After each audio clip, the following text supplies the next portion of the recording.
California is known for droughts, air pollution, and wildfires, but how do these environmental challenges affect our state and our country?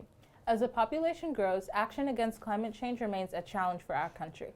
The state of California continues to be heavily affected by the results of climate change. Increased air pollution, wildfires, ocean acidification, droughts, and heat waves threaten California's Golden State. One of the most severe droughts in California history was from 2012 to 2016. This drought left rural communities without water, interrupted surface water deliveries, dissolved thousands of farming jobs, and pushed many fish populations to almost extinction. This 5-year drought also created the conditions for some of the most disastrous wildfires in our state's history.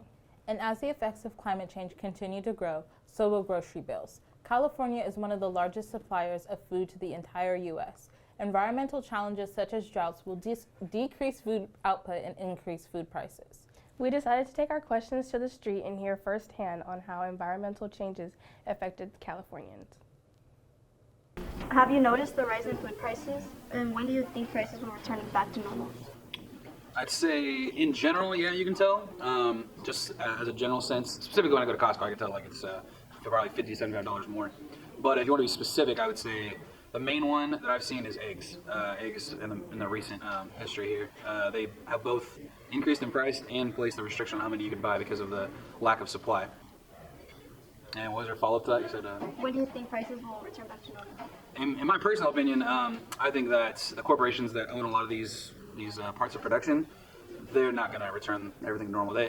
Because even if the supply increases again, and they could lower the prices, I don't think they will. I don't think it's quite as flexible as something like gas prices, where people know because they fill up their pump regularly, there's no common substitute for gasoline, you know what I mean? So that I feel like needs to fluctuate a little bit and go up and down, but I do feel like things like such as eggs, if they can get away with charging the rate they are right now, that they'll continue to do so.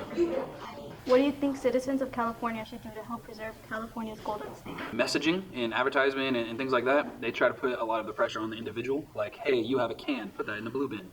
And it's like, yes, every individual can make a conscious decision to do things like recycling or do things like use less water and do things like maybe flush less, you know, as long as it's within a reasonable amount with the flushing. But I do think that in reality, if you're trying to make any type of dramatic change, it is going to have to happen on a bigger level with things like corporations and the amount they pollute and large businesses in general. And individuals can make appropriate decisions that are going to improve things on the margins, but I think any dramatic improvement is going to have to happen from large bodies such as governments and corporations.